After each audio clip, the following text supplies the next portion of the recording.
안녕하세요. 톡닥 토닥 아나운서 김문정입니다. 소리가 잘 들리지 않는 난청, 여기엔 다양한 이유가 있다는데요. 청력이 한번 손상되면 다시 되돌리기가 굉장히 어려워서 무엇보다 빠른 대응과 적극적인 치료가 굉장히 중요하다고 합니다. 맑고 고운 소리부터 소근소근 작은 소리까지 오래도록 잘 듣고 싶은 분들이라면 오늘 이분의 이야기를 주목해 주시죠. 이비인후과 전문의 이은정 선생님과 함께합니다. 안녕하세요. 안녕하세요.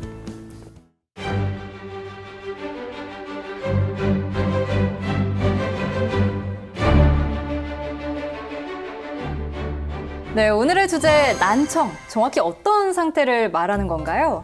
네, 난청은 주변 생활의 소음이나 의사소통에 필요한 사람 간의 대화가 잘 들리지 않을 정도로 청력이 떨어졌다는 것을 스스로 느끼는 증상을 일컫는 말입니다. 초기에는 소곤소곤하는 귓속말부터 잘 안 들리기 시작해서 나중에는 큰 소리까지 못 듣게 되고 결국에는 청력을 잃게 됩니다. 선생님, 이 청력 이상은 그런데 아무래도 노년층에서 많이 나타나는 증상 아닌가요? 네, 맞습니다. 물론 노년층에 훨씬 많은 증상이긴 하지만요. 최근에는 잦은 소음 노출과 디지털 기기, 그리고 이어폰과 같은 다양한 도구들로 인해서 청력에 불편함을 호소하는 젊은 층도 많이 증가했습니다. 국민건강보험공단의 빅데이터를 보더라도 난청으로 인한 진료 환자는 연평균 4.8% 증가되고 있는데요. 물론 수명이 늘어난 영향도 있겠지만 이제는 청력에 모든 연령층의 분들이 관심을 가져야 하고요. 혹시라도 문제가 발생했을 경우 빠른 대응이 무엇보다 중요합니다. 네, 그럼 저도 오늘 귀를 쫑긋하고 선생님 얘기 잘 들어보도록 하겠습니다. 소리가 잘 들리지 않는다는 게 생각만 해도 좀 답답하고 불편한데요. 이 난청의 원인은 그럼 무엇인가요? 난청의 원인을 알기 위해서는 먼저 소리가 어떻게 전달되는지를 알아야 하는데요. 소리는 진동의 형태로 공기를 지나서 사람의 귓바퀴에 다다르게 됩니다. 이렇게 귓바퀴로 모아진 소리는 우리 귀의 웨이도를 지나서 고막을 진동을 시키고 또 고막 안의 공간인 중이에서 이소골을 진동시킵니다. 이소골은 우리 몸에서 가장 작은 세 개의 뼈인데요. 이 이소골의 마지막 뼈가 달팽이관에 맞닿아서 머릿속에 있는 달팽이관의 물을 진동시킵니다. 갑자기 과학 시간이 된 것 같은데요. 제가 한번 정리를 해보면 진동의 형태로 귓바퀴로 모아진 소리가 웨이도와 고막 그리고 이소골을 지나서 달팽이관까지 전달이 된다는 거죠? 네, 그렇습니다. 이 과정까지는 공기와 물을 통한 전달인데요. 달팽이관 안에 있는 코르티시 기관이라고 하는 쉽게 말하면 발전소 역할을 하는 곳에서 이 진동을 전기 신호로 바꿔줍니다. 이 신호가 뇌신경인 청신경을 따라서 대뇌의 청각피질까지 전달이 되면 비로소 저희가 음악이나 목소리와 같은 소리로 인지할 수 있게 됩니다. 이렇게 소리가 전달되는 과정 중에 문제가 생기면 바로 난청이 생기게 되는 거죠. 네, 그렇다면 선생님, 이 난청에도 종류가 있을까요? 그럼요. 난청의 종류는 크게 두 가지로 나뉩니다. 앞서 말씀드린 소리가 진동으로 전달이 되는 과정에서 문제가 생겼을 때 발생되는 전음성 난청 또는 전도성 난청이 있고요. 소리를 듣는 신경세포의 손상 때문에 소리가 뇌로 잘 전달되지 못하는 감각신경성 난청이 있습니다. 네, 그럼 먼저 소리가 진동으로 전달되는 그 과정에서 발생하는 전음성 난청, 이것부터 좀 알아볼까요? 전음성 난청은 귓바퀴가 없는 소위증이나 무위증 또는 웨이도가 귀주로 가득 차 있어서 소리가 전달되지 않거나 고막과 중이에 염증이 있는 중이염 등이 대표적인 전음성 난청을 일으키는 질병입니다. 그럼 이제 감각신경성 난청에 대해서도 알아봐야겠죠? 네. 감각신경성 난청은 고막과 중이는 정상이지만 달팽이관의 세포 변성이나 청신경 문제 등으로 인해서 태어나면서 발생하는 선천성 난청도 있고요. 나이가 들면서 생기는 노화성 난청, 그리고 소음 상황에 오랫동안 노출이 돼서 발생하는 소음성 난청, 또 항암제와 같은 약물 때문에 발생하는 이독성 난청, 또 원인이 없이 갑자기 발생하는 돌발성 난청 같은 질병들이 여기에 해당됩니다. 네, 이렇게 선생님 얘기를 들으니까요. 확실히 전음성 난청에 비해서는 문제가 좀 심각해 보이는데요. 난청의 정도와 종류에 따라서 각기 다른 치료 방법들이 적용되겠죠? 그렇습니다. 웨이도나 고막 또는 중이염으로 인해서 소리가 외부에서 잘 전달이 되지 않는 전음성 난청이 원인인 경우는 수술적인 치료로 중이염을 치료하고 청력을 좋아지게 해볼 수 있습니다.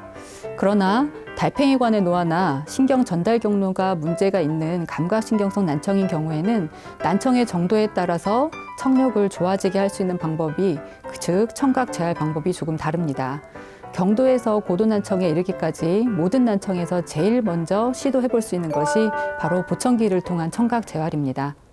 그런데 선생님, 이 보청기 착용에 좀 거부감 갖고 있는 분들도 많으시다면서요? 맞습니다. 보청기 착용감에 거부감을 가진 분들을 많이 만나게 되는데요. 난청은 빠르게 대응할수록 상황이 더 나빠지는 걸 막을 수가 있습니다. 또 최신 디지털 보청기는 음질을 높여주고 소리를 편안하게 들을 수 있게 하고 또 잡음 속에서도 사람들의 목소리를 분별하게 합니다.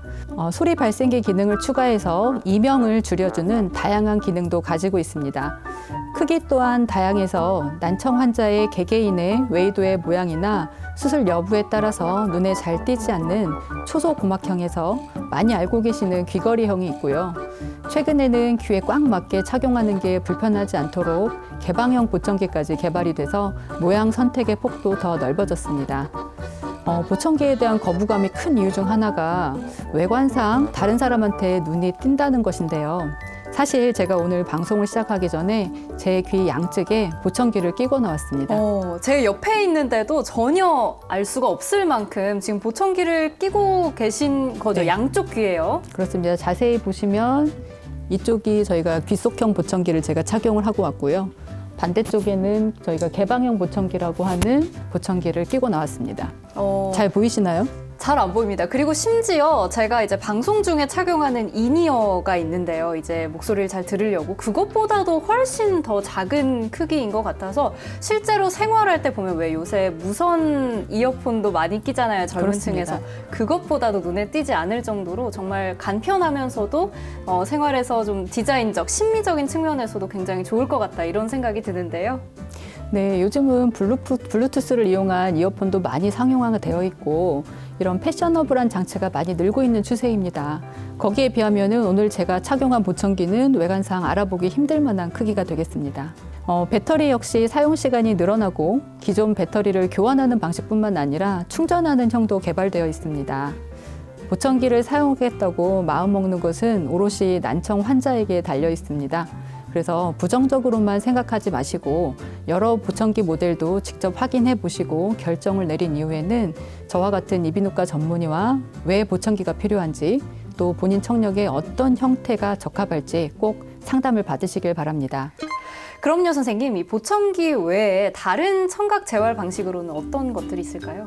최근에는 수술을 통해서 뼈의 내부 장치를 이식을 하고 직접 골전도를 통해서 소리를 전달하는 바하나 봄브리지와 같은 이식형 청력 장치가 있습니다.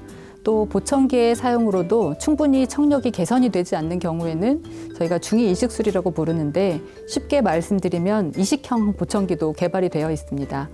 또 한쪽 청력이 또 전혀 들리지 않는 경우에 사용하는 크로스나 저희가 바이크로스라고 부르는 보청기도 사용이 되고 있습니다. 양측 고도난청 때문에 의사소통이 전혀 안 되고 또 보청기의 효과도 거의 없는 경우에 저희가 인공화후 이식술을 시행하게 됩니다. 인공화후 이식술은 전극을 직접 달팽이관에 삽입을 하고 외부 소리를 전기신호로 바꾸어주고 이로 인해서 더 이상 전기신호를 만들지 못하는 달팽이관을 대신해주는 장치입니다. 노화성 난청에 의한 성인들을 위한 인공화후 수술도 있지만 선천성으로 고도난청으로 태어난 영유아에서도 양측을 동시에 시행하는 경우도 많이 있습니다. 이 수술의 경우에는 수술보다는 재활이 더 중요한 치료가 되겠고요. 난청의 기간이나 원인에 따라 수술 후에 정상적으로 소리를 듣는 경우도 있으십니다.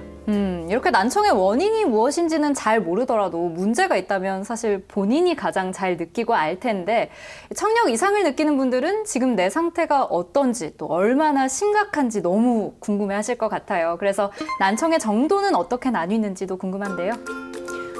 난청은 듣기 불편한 정도가 얼마나 심한가에 따라서 경도에서부터 고도난청까지 분류를 해볼 수 있습니다. 정상이라고 부르는 청력은 저희가 0에서 25dB까지로 의사소통에 문제가 전혀 없는 상태를 말합니다.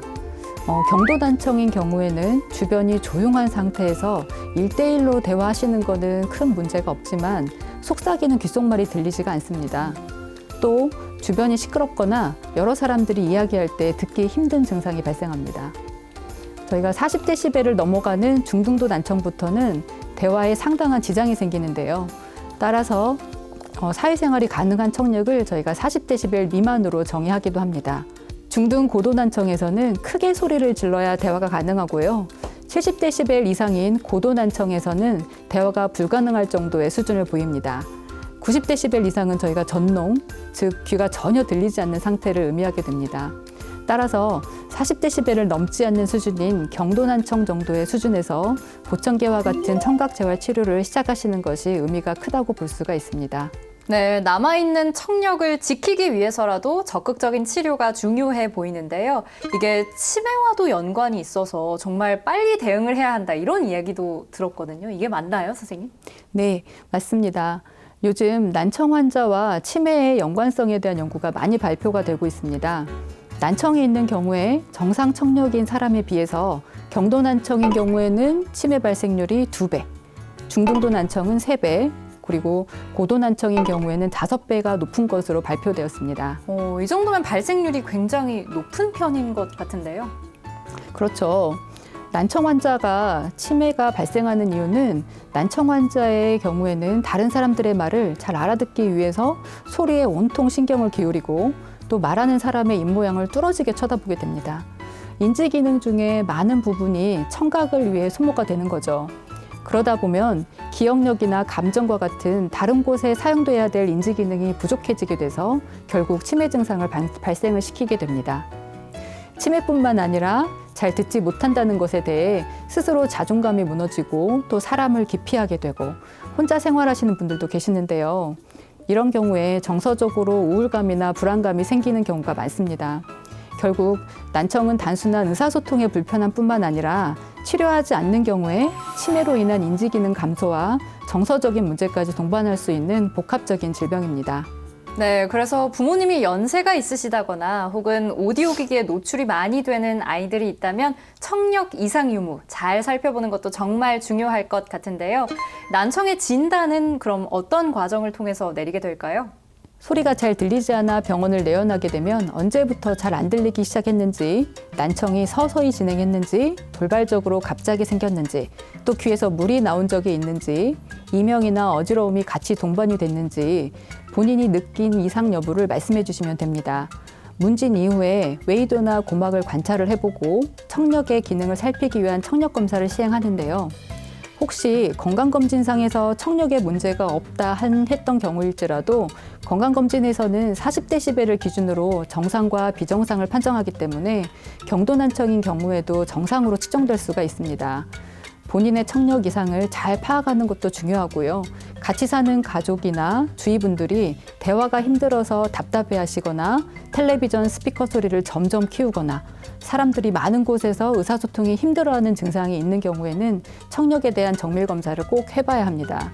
또한 김문정 아나운서가 이야기하신 것처럼 최근에는 이어폰 같은 큰 음악을 듣는 청소년층에서 소음성 난청이 증가하고 있기 때문에 집에 있는 아이들의 청력에도 늘 관심을 기울이셔야 합니다. 네, 오늘은 난청에 대해서 알아봤는데요.